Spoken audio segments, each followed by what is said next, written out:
जैसे एक संस्था करके कहते हैं, प्रकृति फाउंडेशन करता है, तो बहुत बड़ी बात है।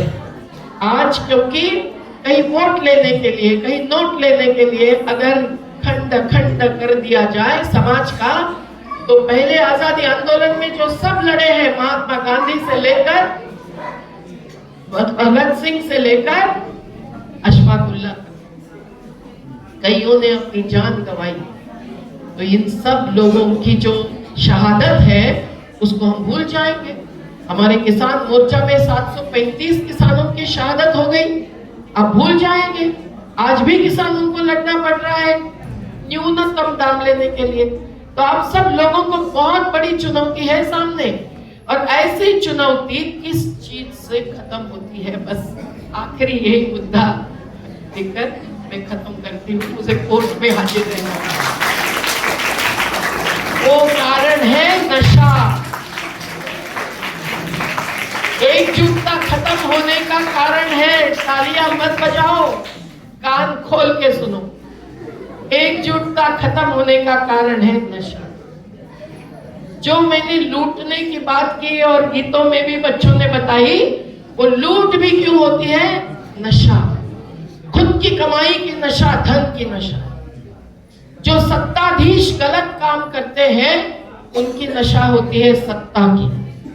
पर आज सबसे बुरी नशा फैली है शराब से, ड्रग्स से। सुशील खन्ना जी जैसे इतने सालों से इस नशा मुक्ति के लिए लड़ रहे हैं, उनको प्रकृति के साथ जुड़ना, उनको मेसी जी के कार्य के साथ जुड़ना, ये बहुत जरूरी लग रहा है। क्योंकि नशा मुक्ति का उद्देश्य भी यही है कि हमको समाज की एकजुटता बचानी है और सही मुद्दों पर ध्यान दोहराना है। नशा के कारण क्या होता है? इंसान इंसानियत भूल जाता है। नशा के कारण क्या होता है? भ्रमित होता है खुद इंसान भी, और भ्रमित होकर क्या करता है? हिंसा करता है। धर्म के नाम पर जो हिंसा होती है वही नशा के कारण भी होती है। आज कितने एक्सीडेंट्स हो रहे हैं नशा के कारण। आज कितने महिलाओं पर अत्याचार हो रहे हैं नशा के कारण। और इसलिए ये नशे से सरकार जब हजारों करोड़ रुपए की कमाई कर रही है, हमने उसका धिक्कार करना चाहिए। महात्मा गांधी जी ने कहा था कि मुझे 1 घंटा भी मेरे हाथ में अगर सत्ता आएगी तो मैं पहला काम करूंगा सब दारू की दुकानें बंद करने का। यही भगवान महावीर ने कहा, यही मोहम्मद पैगंबर ने कहा, यही शिवाजी महाराज ने कहा, यही स्वामी विवेकानंद ने कहा।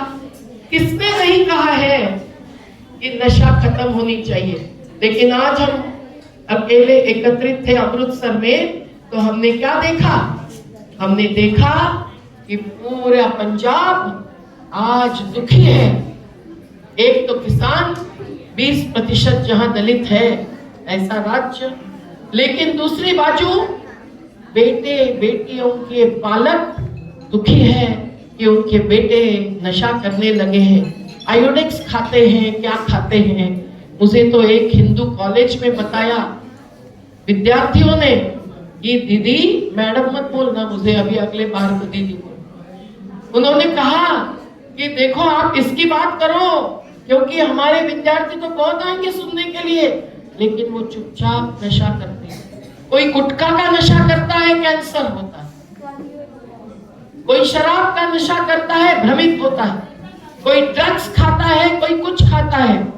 हम सब लोगों का, खास करके मैं महिला शक्ति को कहूंगी कि आपके बिना ये नशा मुक्ति संभव नहीं है। हेमा भंडारी जैसे कार्य करती होगी या सुशील खन्ना जैसे। मुझे लगता है हम सब लोगों को नशा मुक्त भारत आंदोलन हमारा जो है उसको आगे ले जाना हमारा कर्तव्य मानना चाहिए। संविधान के अनुच्छेद 47 आप पढ़ो। संविधान का छोटा सा पर्चा मैं देके जाऊंगी, आप उसको छपवाओ कि 30 मुद्दे पढ़ो संविधान के, 60 मिनट जिंदगी का देखकर, तो आपको पता चलेगा संविधान में एकजुटता है, संविधान में नशा मुक्ति है। अनुच्छेद 47 में एक बाजू लिखा है सकस आहार, दूसरी बाजू लिखा है दारूबंदी। ये दोनों चीजें जुड़ी हुई है। आप अगर शराब पीते जाएंगे या पीने देंगे अपने भाई को, अपने पति को, अपने घर के किसी को भी, तो क्या होगा? सकस आहार नहीं होगा। तो आप समझिए कि हमको नशा से भारत को मुक्त करना है, खुद को मुक्त करना है, अपने गांव को मुक्त करना है, अपनी बस्ती को मुक्त करना है। तो दुकान के सामने राजस्थान में एक एक सत्याग्रह करके बचाया है अपने अपने गांव को, महिलाओं। ये महाराष्ट्र में भी अभी चल रहा है, क्योंकि सरकार हजारों करोड़ रुपया कमाती है। एक राज्य 18,000 करोड़, तो कोई एक राज्य 56,000 करोड़ रुपया कमाता है। मध्य प्रदेश भी मध्य प्रदेश हो गया है। तो क्या बताऊं? तो हमको ये सब काम हमारी सामने की चुनौती है, ये मानकर आगे जाना है। मैं बस इतना ही कहूंगी कि प्रकृति बचाना है, और खुद की प्रकृति में अपना शरीर, अपना तन मन धन भी, पर धन केवल पैसे से नहीं होता है। जिंदगी में सबसे ज्यादा हमारी भूख मिटाने वाली धरती होती है, हमारी प्यास मिटाने वाली नदी होती है। यही हमारा जीवन धन है ना। तो हम भारत माता की जय कहते हैं ना, उसके साथ हरदम धरती माता की जय और नदी माता की जय भी गौड़ जी बोलते जाइए। तो हम बचेंगे और हम बचाएंगे जरूर। बस तो मैं इतना ही कहूंगी कि हम सब एक हैं, हम विचार से एक हैं, हम आचार से भी एक होने चाहिए।